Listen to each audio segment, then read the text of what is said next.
So, hello guys. For this video is tuturuan ko kayo kung paano magtuno ng isang gitara. Ito pong gitara guys is paano ito is Lander. Hindi po ito guys sa Shopee, mura lang 1,000. Tingnan niyo po yun guys. High quality po ito guys. Almost yan na po ito guys.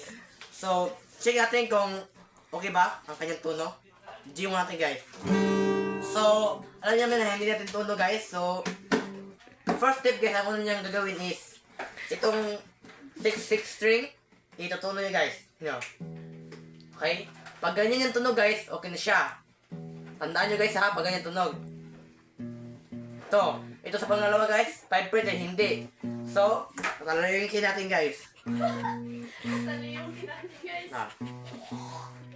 Ito guys, pag ganyan yung tunog guys, medyo high na siya, okay na siya.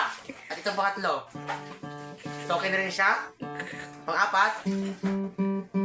Pag hindi okay guys, medyo, ang gagawin natin guys, ibaba natin ng konti guys. Pang-apat.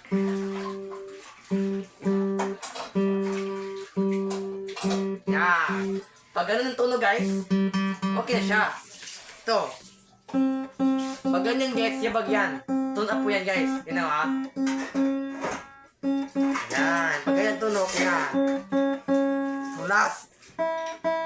Pag ganyan tunog guys, saka nyo pa guys. Sige, bigyan yan. Yan. So, sound check mo natin guys. Okay na siya guys. So, try natin guys mag-G.